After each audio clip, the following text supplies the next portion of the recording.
Welcome back, listeners, to the Mindful Living podcast. I am Sana, and today's conversation, well, it is about something many of us experience, but we really name it. And what I kind of narrated here, I think that's what, I want to explore today through the idea, which is the Icarus Effect. And not the myth as a warning against ambition, listeners, but as a reminder that emotional growth isn't a straight line. And let me tell you that mindfulness, it doesn't make us immune to pain. It doesn't mean that we are running away from the pain. Sometimes it actually makes us feel things more clearly. And my guest today knows this terrain deeply. His story is not about avoiding hardship, but moving through it, built to break, shaped by pain, and still standing with a never quit attitude. He has faced more challenges than most, and instead of becoming hardened, he has chosen awareness, healing, and perseverance. So, listeners, this conversation isn't about inspiration for inspiration's sake. It is about what mindfulness really looks like when life keeps testing you. So, listeners, meet my lovely guest, Ryan Reichert.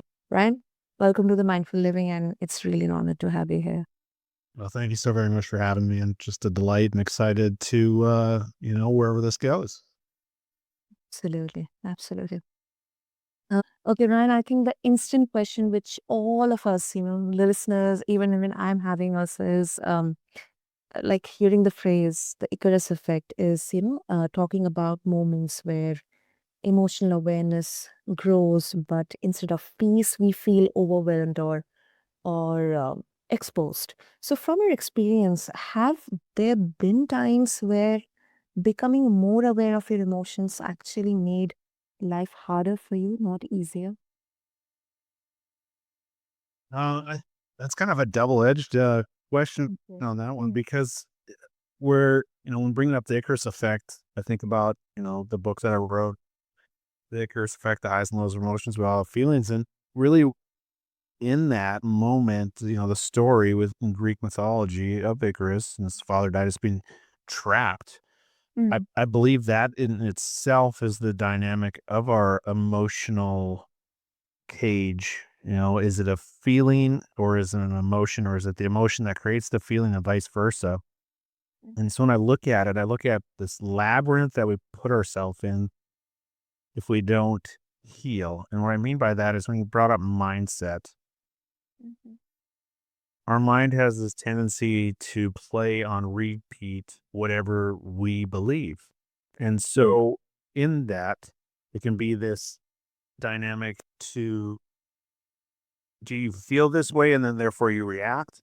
Or do you react this way because therefore you've felt something? And it's taken a long time. I'm someone who comes from a background where I stuffed my emotions and my feelings into a bag and didn't ever want to see them again. So therefore I covered them up with prescription drugs and alcohol. Now, 20 months into my recovery journey, I would say I'm not responsible for my first thought, but I'm responsible for my first action. And this dynamic that you pause, you might have this, crazy thought and want to, scream or whatever it may be when something happens, right?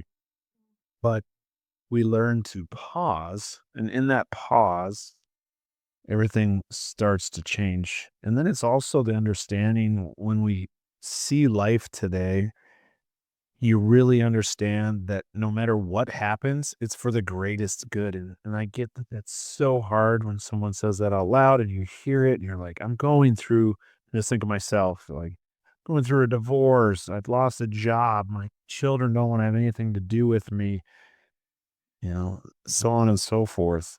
And in all that, you're like, how can I see any good whatsoever? It'll take time and space. And that's the whole thing as we go through things in life. We can't see it in the moment.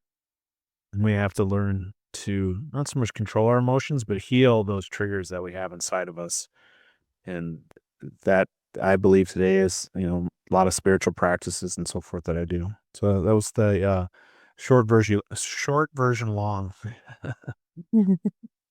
Yeah, so and I think I really appreciate that you could condense everything here because I know that such a long and profound journey, not in terms of the number of years or your age, but the experiences, the observations, the highs and lows as a human that we face.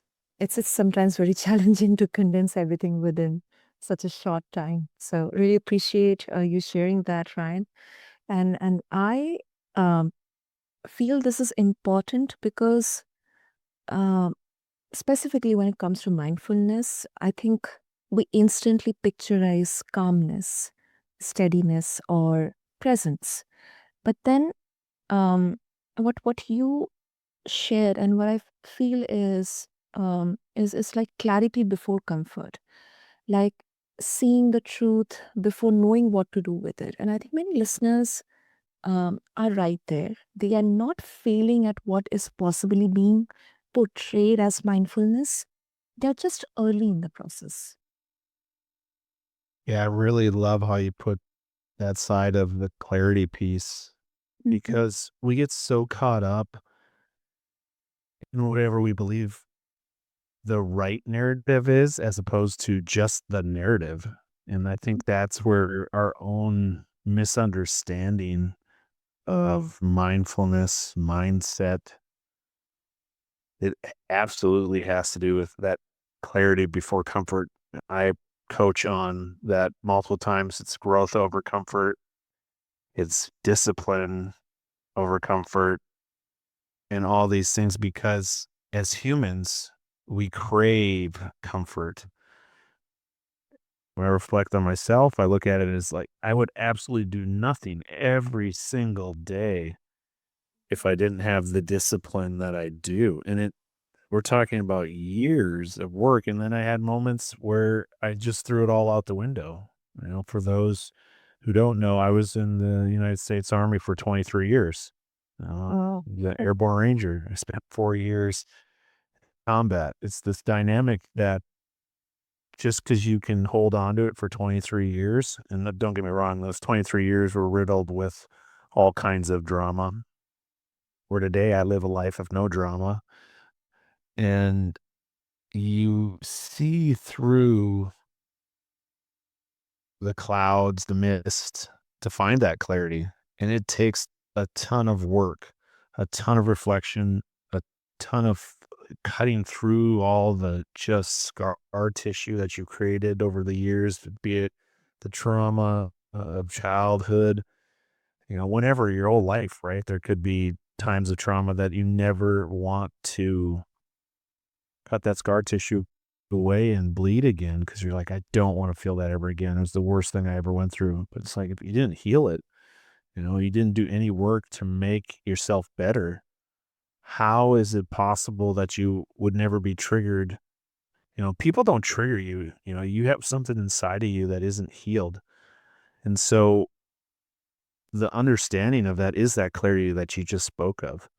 It's the greatest understanding that you can define is like through that pain that you felt, that trauma that you went through is your real purpose in life. That's like who you're supposed to be helping.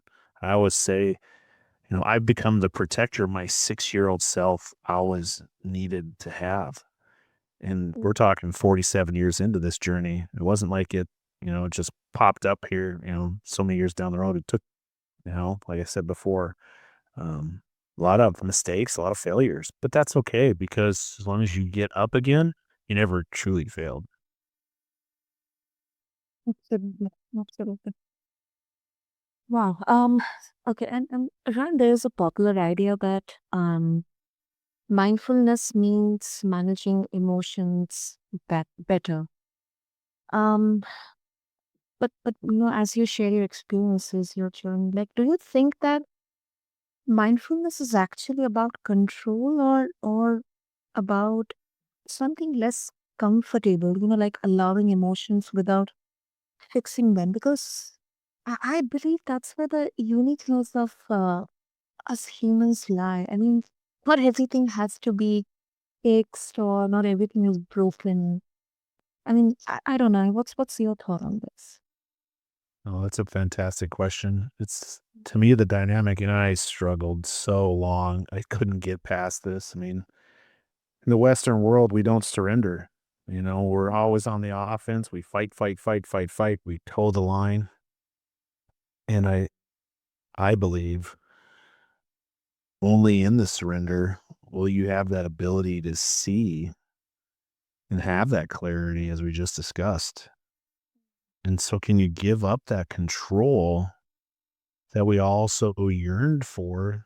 Because it is probably the scariest thing and the greatest thing I've ever encountered all in the same breath is that when you truly have the ability to surrender everything in your life,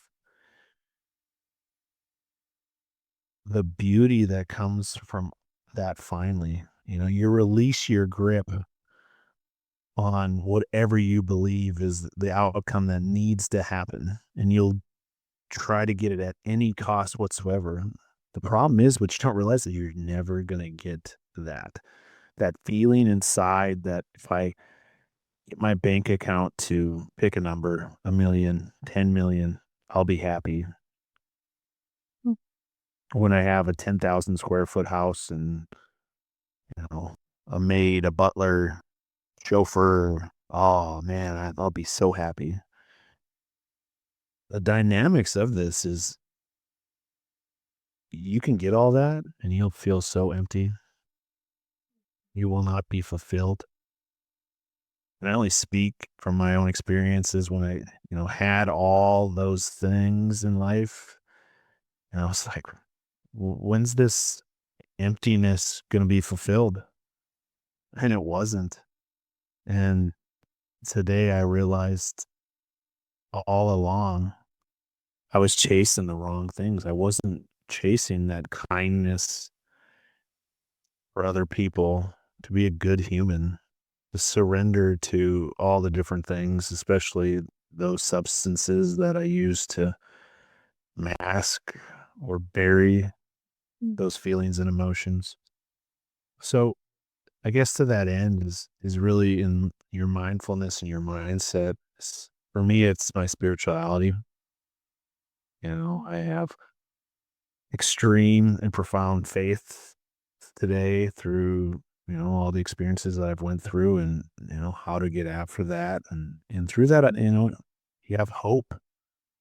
And once you have hope, then you're able to see love in everything you do. And when you're able to give love to you know strangers, you know or your family that you believe is just like drives you absolutely nuts, like when you can love them unconditionally, no matter what, and have that ability, that's where that mindset and that mindfulness really comes into play. And sure, don't get me wrong, there's dynamics, so many different layers and levels of this we could have hours of discussion on. But the only thing you can control is yourself. And so what would you be willing to do? Would you be willing to surrender to be at peace? Yep, I think that's a very um pertinent and very it's a huge question. It's a huge session. It's simple, but then it's a huge question. And now something that you have been thinking about build to break, and it's been a very powerful phrase. Do you believe some people are business like to endure more pain, or do you think that belief itself can quietly keep people stuck in that survival mode? I think that's the thing when it comes to us. When you talk survival, survival's a comfort. It might not seem that way, but you really are comfortable with your existence in that survival, and you don't want to make the necessary changes to create abundance. And what I mean by that, not abundance in the materialistic way, Yeah. because we can all, you know, get the job, build the thing, sell the thing, do the thing. And that's not what we're talking about here. It's not what I'm talking about anyways. It's this dynamic of understanding where we go through this process and in our suffering, understanding that whatever your beliefs lie, you're putting yourself in between it. That goes back to that control factor. So whatever you do believe, I mean, the placebo effect here, right? The dynamic of like, I take this, like you take the red pill, I take the blue pill. And you're like, oh, look at my skin. It's all better and yada, yada, yada. And like, I look at, I'm like, I don't see it. But like you believed, right? Like, and I was just like, I'm just taking it because they told me to. Um, then what? You know, you tell me. That's the side of it that I love so much. I look at it where I know what works for me, so I'm going to keep doing what works for me. And Exactly. yeah, Exactly. And it's just a very, not commonly talked about, but something as simple as this, like some people, they would prefer to stay at home, have their favorite meal, watch maybe a movie or a series which they have watched like 100 times, but they may be mocked down upon, or their friends would say, why are you so like it's just so boring, uh, while others would seek comfort in going out places, in public, like the distinction that we popularly carve out within introverts and extroverts. But I think that is something they are not doing to run away, or they are antisocial, or they're not good with people, but that is something they are seeking um their comfort and safety in. I mean, it can trigger different emotions, maybe emotions of joy or something to more explore, or maybe nostalgia or something else. But I think once again, these differences and these unique emotions, these are something we as humans, we have been given this gift. yes. I mean, no, absolutely. We certainly, it is a gift. And we need to understand that you can't, I think of myself at times, there's moments that you need to rest and you need to take Mm, a break. You need to, have that comfort meal, watch that Netflix series, but do you need to do it from, say, slept in, 8 a.m. to, 8 p.m.? Do you need to do it like 12 straight hours, or could you, mm, you know, get up, make the meal, watch the show, go for a walk, read a book? Um, I just look at it always when it comes to like personal development and professional development and spiritual development. They're like, well, wait a second, couldn't you like, just bucket those into? And I'm like, no, I don't believe you can. I mean, that's why when I coach on consistency in your 3 daily wins, it's this dynamic where, you have a physical, a mental, and a spiritual win. I believe you get those all done, for me, where I'm at in this world, like from 5 a.m. to 9 a.m. You do whatever those three things are for you during that time. If you go to work from 9 to 5, it will not matter what happens between 9 and 5. It'll have no impact whatsoever on your overall execution because you will have already won in the three areas in your life that you need to fulfill. And that to me, I had it. I was in the military and I just never realized it. And so when I transitioned into the civilian life about 4 years ago, I was lost because I didn't operate how I did for so many years, over 2 decades.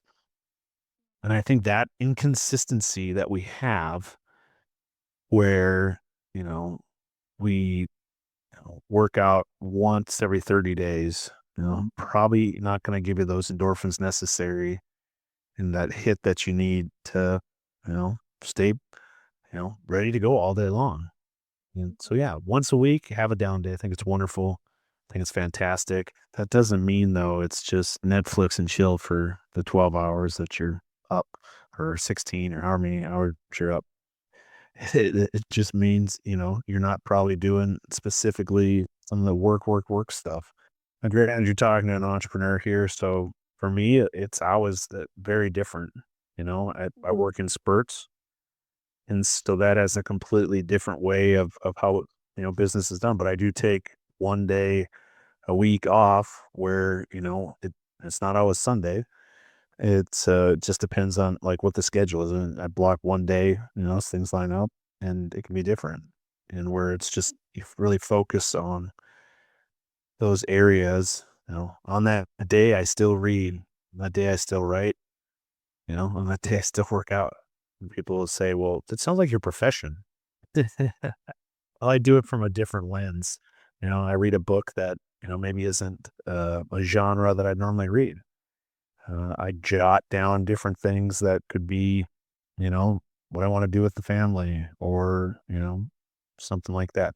But it's just that dynamic of allowing yourself to have that creativity to continue to move forward with whatever that looks like for you. Everybody is completely different, right? Like the frameworks that I teach, like for some people, like obviously works out perfect.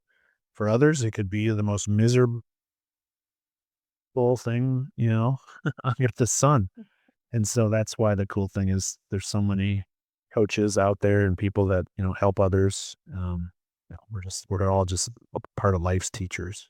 So I think in that Mm, moment, it's, which way are you going to go with it?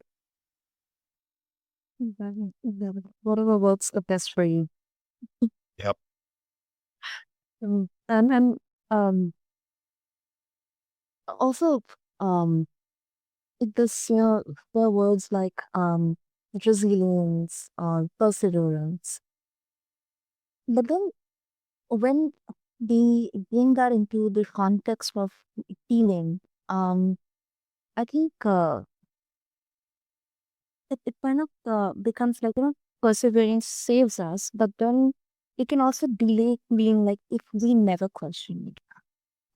So do you think that, Ron, there's a risk of pushing too far, too fast emotionally, especially for people carrying unresolved trauma, like to a certain point that they would have completely burned out or uh, lose sense of, who exactly they are, like their own identity. Yeah, no, I think that's sometimes the problem. I think that goes back to the control we were talking about earlier, where you want what you want in a short period of time. You're like, in 30 days, I can be, what was the old one? It was like 8-minute abs or something like that. And and then it was like 6-minute abs.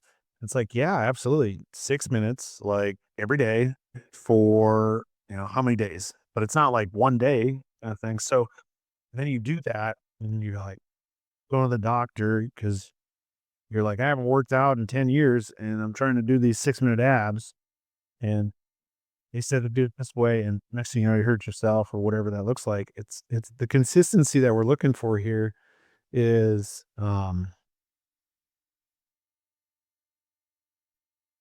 how's the best way I want where you just have to be consistent like every single day then, not this like I'll do 12 minutes and then I can do it in half the time. Days wise. And that is always the case. I was that way. I was like, I'll just work harder and I'll just work 24 hours a day and I can have it in 90 days. And it's like 30 days into it, you gotta go to the doctor. You're sick. Like you're all run down, like and never took a single day off. You work, double the amount, whatever it is. And that is just where we're trying to get in front of it all. That's us controlling it. And therefore we will break before we get even close to where we wanted to be when it comes to that finish line. And that's the perseverance though of the consistency to do it, you know, for a lifetime. When people all the time are like focused on the retirement, I mean, I think of this like the Western world always when it was like, 65, 62, with our retirement IRAs and stuff, 59 and a half. If I can Mhm. retire at 59 and a half and start drawing, my pensions at that point, like that's success. I'm like, what are you going to do for the other 30 years of your life? Or, like don't you want to like continue to develop yourself, continue to learn, like not burn yourself out like you're talking about. And that's that human comfort factor because we're miserable on what we're pursuing because it's not our purpose. We want to be passionate about it, but is it purposeful? And that can look a lot of different ways. I mean, I'm into my, third professional career, I guess I call it today. And, every day that we're alive, you're training for whatever your next mission is, your next operation, your next daily task. And so it takes the 47 years to get to this point for you and me to have this conversation.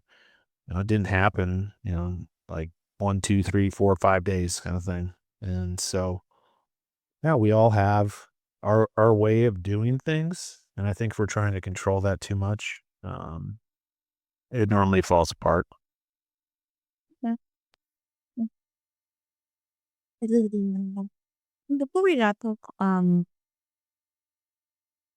one finally kind of, a bit of a nuanced take here, especially on emotional awareness. Do you think, Ryan, that constant emotional awareness, it can actually pull us away from living fully in the present, like making us overanalyze instead of experience? Oh, most definitely. Okay. What do I call that? Analysis paralysis? No, yeah. I think about like here's a good example. We're going through this with our youngest daughter, picking out colleges and just trying to even plan a trip to visit like one of the schools. And instead of like, hey, we want to leave on this day, we want to come home this day. Let's look at flights. Let's, look at the hotel. Let's look at the rental car. And, there's nowadays like how many flights to get somewhere, right? A lot. And you have like terrible times, but it's really cheap. And then you have like the time you'd like to travel and it's super expensive. And then you have everything in between. And then you have the hotels and then it's like rental car or the Uber. And it's like after you search like one time, make a decision and execute. Do not sit there and like, well, if I wait till tomorrow, they might go down. They might go. You waste so much time. The ability to make a decision and move on past it allows you to accelerate everything in your life. We're not talking about a trip here for have my kid to go to college. We're talking about every action you do. If you sit at all, it's like picking out clothes. Like some people, I mean, I'd say even myself, I look in the closet here behind me and I got a lot of shirts. I got a lot of pants. Honestly, I wear the same 4 pair of pants and the same 6 shirts and 4 sweaters. You know what I mean? So I don't know. Somebody out there would be like, yeah, like Simon Cowell from what was he on? Like America's Got Talent or whatever different things that he was on TV for. He out on in like a black shirt and black pants or white shirt, black pants, whatever it was.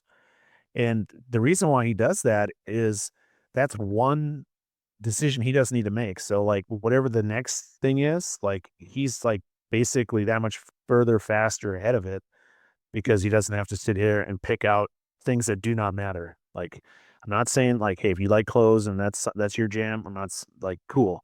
Work on some other part of your life where you can Mhm. simplify it. But for me, yeah, it looks like that. Like I'm into camouflage, right? Because I wore it for 23 years. So like a lot of my shirts are camouflage. My pants, I like heavy duty work pants like Carhartts. And I want comfortable shoes and, socks are probably the most important thing you can have for me personally, and just walked a lot of miles in Afghanistan, Iraq, and stuff like that. So if you can simplify it by choice. And so therefore you're not wasting time making decisions because, like I said, the faster you can make that decision, it'll allow you to speed up whatever you want in life. It literally draws the things that you want in life closer to you faster. So it's a wild concept. It is. It is. It is. I think that's why there has always been like, debates and arguments over whether you should just do it or just think before you do it. And just do it. Just do it. Like and I think about this all the time. I was, laid off from corporate America. And, Yeah. corporate America pays pretty well, but it's not my jam. When it comes to like fulfilling my bucket, Mm. my purpose, it'd have to be for a certain industry that, and then at the end of the day, be too far away from, well, really the people you want to work with. So what do you do? Do you go back to corporate or do you start your own business? It's like right off the bat, like you can give yourself the title of chief executive officer if you start your own business. Like it's title Art Protector Development, co-founded by myself and, the big man. And I'm the chief executive officer. So sweet. Like I got the title I always wanted in corporate America. Then you're like, well, I'm not getting paid yet. You got to build the clients. You got to build it. Right. So, so I think that's what we're really talking about here is that understanding is, not everybody, what do you want and when do you want it? And then what are you willing to sacrifice for? And those are some of the things as I reflect on my life where if I knew what I knew today, I certainly would make a lot of decisions sooner. And in the end, like all the material ones, I'm thinking about like vehicles where I probably like for months analyzed the market, looked at trends or safety or all these things or financing. It's like it cost you 10 more bucks a month. Like if you would have bought it a month sooner, or, did you save 10? But I don't know. I can't figure that out. I wasted a month of my life and how many hours when I could have been pouring it into something else. And so Mm. that's that human existence side of it that we've kind of been talking about the whole time is mindset and that ability to understand that it's all an illusion. And the coolest thing is like it can all change depending on how we decide and know that there's no wrong answer. How about that? That's a scary one. And yeah, super, super. So I'm very sure listeners will have like barrage of thoughts, or maybe they would like to share their own experiences or opinions. So they would like to connect with you. So if they would like to, what would be the easiest way for that? Yeah, the hub of hubs for everything is ourprotectordevelopment.com. For those out there that, would prefer to go onto social media, Ryan T. Reichert, or Army RT 1978 will get you on any of the platforms. I think we're on all of them today, even though TikTok and what is it, X now? I probably, have just a handful of people that exist there. I think, my main ones is Facebook, Instagram, and LinkedIn. But no worries. Certainly would love to hear from anybody out there. I'd certainly love to talk if you haven't noticed over the last 30 minutes or so. And just here to help. That's, I guess, how do they say it? Your talents and your purpose, the gifts that doesn't feel like work. And the cool thing is right now, I'm working. I guess you are too. Exactly. And then one thing that you said, it really like sparked this joy within me. Like it doesn't feel like you're working. Like, there are actors, there are creators whose work, it doesn't feel like they're doing it. They're just kind of embodying it. Like it's effortless. But then in reality, back end, there are a lot of efforts. There's a lot of journey in there. So yeah. Yeah, it's amazing how it all comes together when we just let go. And it's not every day like trust me, tonight when I put my head in the pillow, when I wake up tomorrow morning, I kind of got to start it all over again. It doesn't mean, you know, this has taken months, days, hours of reflection, writing it out, speaking it into existence. I have all kinds of people in my corner that I go to, because I don't have all the answers. And so then that's where we need to ask for help. And that one, I'm still learning how to do that. Super.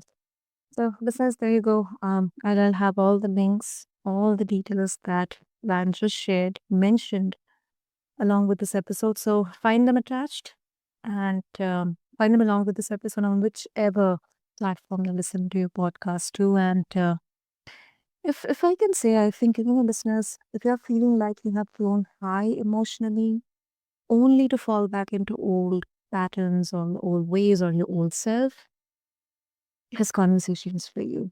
Because the fall, it doesn't mean failure, it means you're brave and it runs, as Ryan said.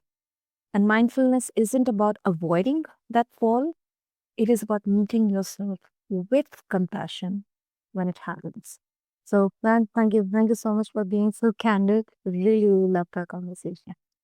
Oh, thank you for having me. Just blessed to be here.